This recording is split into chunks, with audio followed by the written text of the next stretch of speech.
Hello et bienvenue dans une nouvelle vidéo. Aujourd'hui, ça faisait longtemps, on va refaire un Will I Buy It. Alors c'est un concept de vidéo qui vient de Samantha March, qui est une youtubeuse ici que j'adore.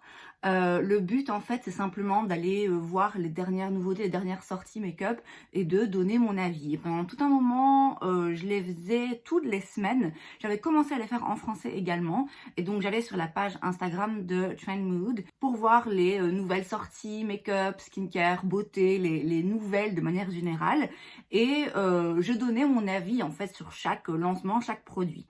Ça fait un long moment que je l'ai pas fait. Ça fait déjà quelques fois que je pense à le refaire, que je me dis il serait quand même temps que je remette cette série en route parce que j'aimais bien le faire. C'est une façon de moi me tenir au courant aussi de ce qui sort par rapport au make-up. Mais le truc c'est que depuis la dernière fois que j'ai fait une vidéo de ce genre, il y a eu tellement de sorties, de nouveautés que je sais pas par où commencer en fait. Ma première idée était de simplement revenir une semaine en arrière et voilà, reprendre à partir de là. Mais en fait, il y a des lancements qui ont eu lieu, il y a déjà un moment dont j'ai envie de vous parler, dont j'ai envie, sur lequel j'ai envie de donner mon opinion. J'ai donc été sur la page Instagram de Trend Mood. J'ai fait quelques captures d'écran de certains produits et je me suis rendu compte qu'en fait la plupart étaient des palettes. Du coup, on va faire un épisode de Will I Buy It un petit peu spécial, focalisé uniquement sur quelques palettes dont je voudrais vous toucher un ou deux mots. Et on commence avec un lancement chez NARS. Alors c'est leur collection d'été, je pense. Il n'y a pas que la palette, mais en fait je voulais en parler parce que ils sortent un peu toujours la même chose. Déjà les blushs, enfin les duos blush bronzer, c'est toujours les mêmes, mais vraiment toujours les mêmes. Laguna en bronzer, Orgasme en blush. Je l'ai ce blush en version mini, je veux dire à chaque fois c'est les mêmes duos qui ressortent. Mais bon, on a dit qu'on se concentrait sur les palettes. La palette, encore une fois, en fait, ça me semble très similaire à ce que NARS a l'habitude de faire. En fait, tous les 4 mois, ils sortent une nouvelle palette qui est très similaire à la précédente, en fait. À chaque fois, quasiment à chaque fois, je pense, c'est des éditions limitées. Et il y en a qui, en effet, sont belles. Il y a des teintes parfois un peu intéressantes. Mais franchement, c'est quand même un peu toujours la même chose. Alors, bon, c'est leur signature, c'est le look NARS, je suppose que ça fonctionne également s'ils continuent à le faire. J'entends bien que toutes les marques ne sont pas censées essayer plein de coordination, de couleurs, machin. Mais là, quand même, c'est quand même un peu répétitif, je trouve. Alors, comme j'ai dit, je pense que c'est leur look signature. Je vois mal NARS, en effet, sortir avec des palettes fluo, parce que c'est pas vraiment ce pourquoi la marque est connue. Mais bon, quand même un petit peu de diversité, je trouve que ça ferait pas de mal. Donc voilà, je voulais juste le mentionner comme ça, en passant. J'ai une palette NARS que j'aime bien, c'est pas ma palette préférée, mais c'est une chouette palette. Mais oui, il y a un petit peu de choses différentes quand même, ça ferait du bien. Je vais ensuite vous parler, vous vous en doutez, de la nouvelle palette de Natasha Denona. C'est la palette pastel. Elle est, mon Dieu, tellement belle. Les couleurs, le packaging aussi. Alors, c'est secondaire, hein, on s'en fout, mais le packaging est vraiment très joli. Mais les couleurs, oh là là, il y a des couleurs très pastel, des couleurs un petit peu plus pop, un petit peu plus flash, mais vraiment très colorées, très belles. Je ne vais pas l'acheter. Je sais, c'est étonnant parce que j'adore Natasha Denona, mais je ne vais pas l'acheter. Voilà pourquoi. En fait, les looks comme ça pastel, c'est pas vraiment ce vers quoi j'ai l'habitude de me diriger. Ça va être le printemps, donc a priori, je vais avoir un peu plus tendance à aller vers ce genre de teinte et de look, oui, un peu pastel, comme ça, coloré, mais soft. Mais je sais que je vais pas le faire assez que pour justifier l'achat d'une palette qui coûte quand même près de 70 € juste pour quelques looks pastel. Les teintes pastel, je sais qu'elles sont difficiles à faire, c'est difficile d'avoir des résultats qui sont vraiment concluant. J'ai quelques palettes pastel que du coup j'utilise très rarement, qui sont correctes. Si vous aimez ce genre de look, si vous voyez en faire très souvent, effectivement ça vaut peut-être le coup d'essayer la Natasha Denona parce qu'elle a une formulation de fard à paupières que moi je trouve absolument splendide. Si quelqu'un est capable de réussir une palette pastel, je pense que c'est bien elle. Donc je doute pas du fait que ce soit une palette pastel très réussie, aussi réussi que peut l'être une palette pastel, parce que comme je dis, c'est pas facile à faire. Mais vraiment, pour moi, ça vaut pas le coup. Par contre, une palette de Natasha Denona que je vais acheter, ça y est, je me suis décidée, c'est la Glam. Ça fait un moment que j'y pense, à chaque fois j'en entends parler, j'entends tout le monde qui dit qu'elle est vraiment fantastique et j'en doute pas parce que voilà, c'est Natasha Denona. C'est une palette dans les tons froids et je me rends compte que j'en ai pas beaucoup et j'aime beaucoup ces teints-là. Donc dès que j'ai 25% chez Sephora, je la prends parce que je pense que vraiment là pour le coup ça va valoir le coup pour moi de l'acheter. Financièrement parlant, je veux dire ça aura du sens parce que je sais que je vais pouvoir m'en servir très souvent. Alors que celle-ci, elle est très belle, elle est très agréable à regarder, mais il faut que je reste objective. Ça vaut pas le coup. Alors ensuite on a des palettes chez Beauty Bay. Alors ils ont sorti plusieurs palettes dans plusieurs formats. Donc vous avez 9, 16 ou 42 fards si je ne me trompe pas. Et pour chaque taille vous avez 3 harmonies différentes.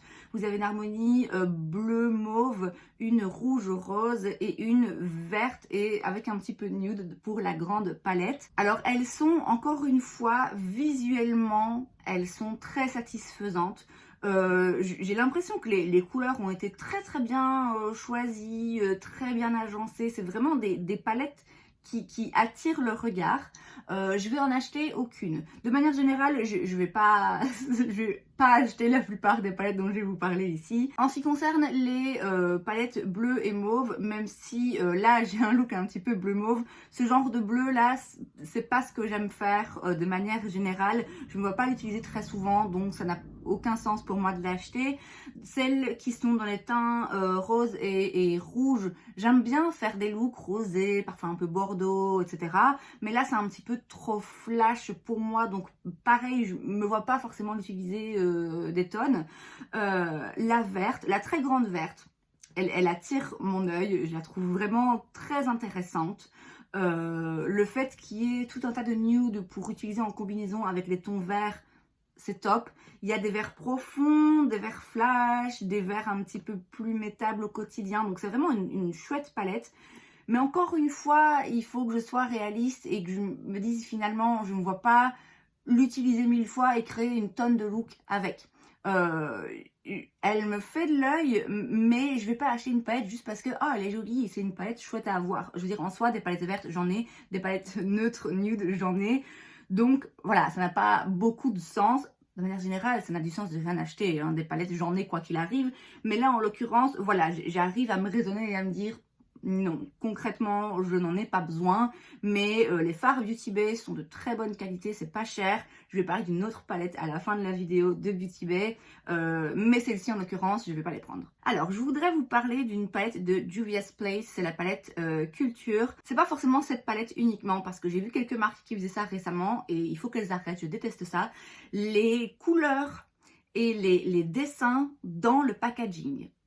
Non, ça c'est pas possible. Alors cette palette en soi, quand on regarde les couleurs des fards à paupières, elle est très jolie. Moi, elle m'intéresse pas parce qu'elle est beaucoup trop flash. Mais en soi, la palette est très jolie. Hein, et je pense savoir que Juvia's Place fait des très bons fards. Ce qui me dérange, c'est vraiment le packaging. C'est le fait qu'il y ait des dessins colorés. Du coup, en fait, mon œil n'arrive pas à se focaliser sur le fard à paupières. J'arrive pas à avoir une vision très claire et précise des couleurs, de l'harmonie de couleurs. Ça me stresse, mais je peux pas. Je sais que la marque Mitchell, là, je sais pas comment ça se dit, vous voyez ce que je veux dire, elle est disponible sur Beauty Bay. Il fait des palettes avec des fards vraiment très intéressants. Il a vraiment des couleurs qu'on retrouve pas ailleurs, des harmonies de couleurs très spéciales. Mais la raison pour laquelle je n'arrive pas à passer le cap et à acheter ces palettes, c'est parce qu'il y a toujours des dessins et des couleurs différentes et tout, des petits motifs sur le packaging devant les fards à paupières en fait. Et du coup, je n'arrive vraiment pas à me faire à ce genre de packaging. J'en ai vu quelques-uns récemment. Je sais pas si ça plaît aux gens, si c'est une façon de se différencier, mais s'il vous plaît arrêtez, c'est pas possible, ça me stresse, ça me donne pas envie d'acheter. Donc juste petite parenthèse, un fond de palette sur lequel on voit les fards à paupières blanc, noir, couleur neutre, c'est très bien, c'est tout ce qu'il faut. On passe ensuite à Viseart qui est disponible sur Sephora mais en ligne je pense, et peut-être bien Beauty Bay aussi, je sais plus. Ils ont des palettes qui a priori sont plutôt dirigées vers les make-up artistes, qui sont des palettes qui sont vraiment pas données, où vous avez un grammage assez important en fait pour chaque fard, mais qui sont des harmonies de couleurs très jolies, très utiles justement pour un make-up artiste, et très belles, et qui apparemment ont une qualité de fou. Le problème, comme j'ai dit, c'est que c'est quand même assez cher, et que finalement pour quelqu'un qui ne fait que se maquiller, lui, bref, avoir autant de grammage par fard, c'est pas forcément l'idéal. Et donc là, ils ont sorti les mêmes harmonies de couleurs dans, je suppose, la même formule, ce qui est leur formule, mais dans leur format petite. Et donc du coup, vous avez une taille de palette un petit peu plus compacte, mais surtout, vous avez moins de grammes par fard. Du coup, elles coûtent moins cher. C'est pas des nouveautés en soi parce que ces palettes, ces harmonies de couleurs existaient déjà. Mais je trouve que c'était vraiment une très bonne idée de la part de Viseart pour se démocratiser un petit peu en fait. Et enfin, la dernière palette dont je vais vous parler, c'est la palette que je vais acheter. Et c'est la Love Notes de chez Beauty Bay. Ça fait un moment qu'elle est sortie parce que c'était leur lancement pour la Saint-Valentin, il me semble. Et donc du coup, ça a été annoncé bien avant la Saint-Valentin comme d'habitude.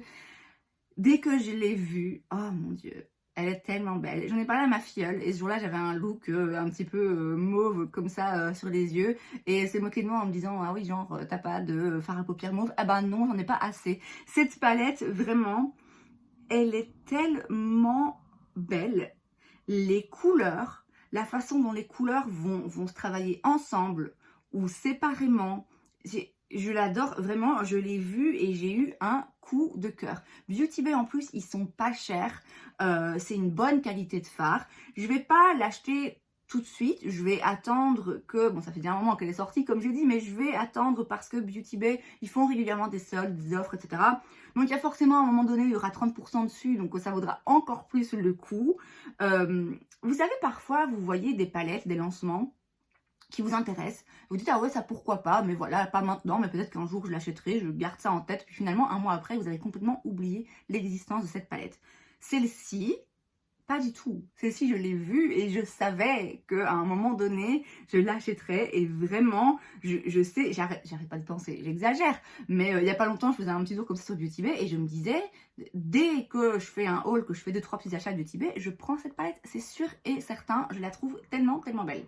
Alors comme d'habitude, Colourpop et Make Up Revolution ont sorti aussi entre-temps 15 000 collections, des marques ont fermé, des marques de célébrités ont apparu sur le marché sans que personne n'ait rien demandé, comme d'habitude. Mais moi aujourd'hui, je voulais vraiment juste me focaliser sur ces quelques palettes dont je voulais un petit peu discuter avec vous. Et c'est donc tout pour cette vidéo, j'espère que ça vous a plu. Si c'est le cas, n'hésitez pas à laisser un like. Vous pouvez aussi vous abonner à ma chaîne parce que c'est gratuit, donc pourquoi pas. Et moi, je vous dis à la prochaine fois. Bye!